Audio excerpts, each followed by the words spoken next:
Assalamualaikum warahmatullahi wabarakatuh. Salam bahagia Bapak Ibu Guru. Jumpa lagi bersama saya Siswanti Usman, Guru Bahasa Inggris di SMP Negeri 2 Belopa, Kabupaten Luwu, Sulawesi Selatan. Seringkali kita melakukan pembelajaran belum sesuai kebutuhan murid, kurangnya minat belajar mereka, bahkan kemampuan dalam menyusun teks transaksional lisan berbahasa Inggris masih sangat rendah. Terlebih lagi dengan semakin mudahnya mengakses permainan berbasis digital di era revolusi industri 4.0 menyebabkan pembelajaran bahasa Inggris seringkali tidak sesuai dengan potensi daerah dan kondisi lingkungan murid, karena mengadaptasi permainan asing yang jauh dari lingkungannya sehingga menyebabkan permainan tradisional yang edukatif dan kolaboratif di lingkungan murid nyaris punah. Nah, apa yang Bapak Ibu Guru lakukan dalam mengatasi kondisi atau tantangan seperti ini? Tentu Bapak Ibu Guru memiliki cara terbaik tersendiri yang bervariasi dalam mengatasinya kan? Nah, di video ini saya akan berbagi taktik baik yang pernah saya lakukan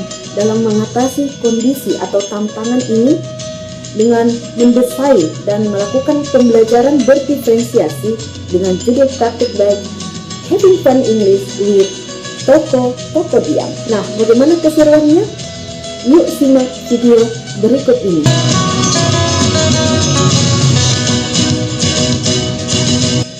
Sebelum melakukan pembelajaran di kelas, saya membuat perencanaan pembelajaran berdiferensiasi terlebih dahulu dengan mencari referensi modul ajar dan kriteria ketercapaian pembelajaran pada fase D di platform Merdeka Mengajar. Pembahasan kali ini tentang menyusun teks interaksi transaksional lisan terkait things in the schoolyard. Setelah itu, saya menyusun modul dan bahan ajar yang berdiferensiasi. Langkah kedua, membuat strategi pembelajaran berdiferensiasi dengan menentukan diferensiasi konten, diferensiasi proses, dan diferensiasi produk teks interaksi transaksional sesuai minat dan kemampuan murid dengan tetap memperhatikan lingkungan belajar murid. Membuat instrumen penilaian. Setelah itu saya juga merancang asesmen diagnostik non-kognitif untuk mengidentifikasi gaya belajar peserta didik visual, auditory, ataupun kinestetik. Saya menggunakan asesmen formatif untuk mengelompokkan murid dan kemampuannya dalam menyusun teks interaksi transaksional lisan.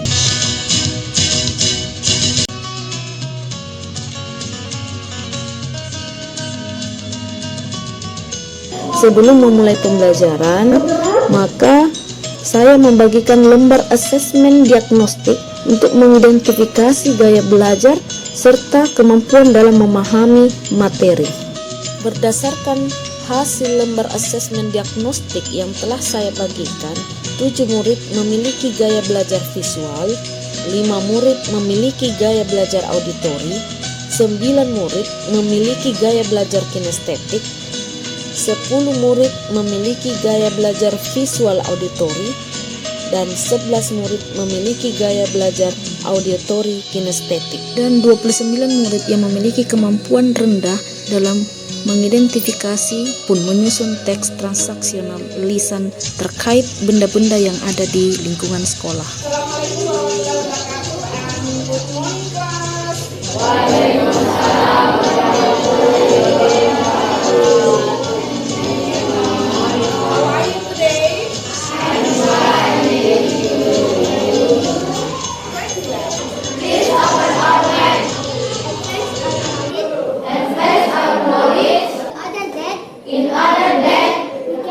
Setelah melakukan beberapa kegiatan pendahuluan, di awal pembelajaran saya akan menyajikan materi contoh pertanyaan teks interaksi transaksional lisan melalui slide PowerPoint dan meminta siswa mengamati video singkat terkait topik. Setelah itu, saya meminta siswa ke halaman sekolah melakukan identifikasi the things in the schoolyard.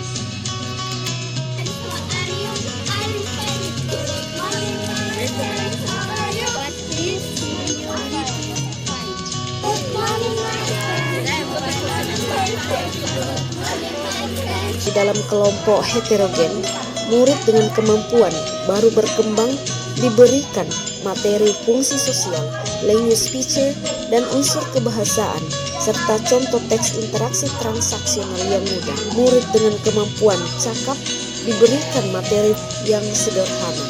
Murid dengan kemampuan mahir diberikan materi yang lebih kompleks. Lalu mereka membuat aturan penyelesaian proyek penyusunan teks interaksi transaksional. Pada kegiatan monitoring ini, murid menyusun teks interaksi transaksional terkait the things in my schoolyard. Mereka mengolah kata dan kalimat yang telah diidentifikasi menjadi sebuah kalimat transaksional, lalu membuatnya pada media yang diinginkan seperti kartu berwarna, flip chart, media digital, ataupun langsung mempresentasikannya pada aplikasi digital, dimonitoring, atau dibimbing oleh guru. Dalam menyusun teks transaksional, produk yang dihasilkan tentunya berbeda-beda. Ada murid yang menyusun teks transaksional dengan menggunakan kartu, ada pula yang menyusun teks transaksional dengan menggunakan flip chart, bahkan ada yang membuat teks transaksional melalui media digital.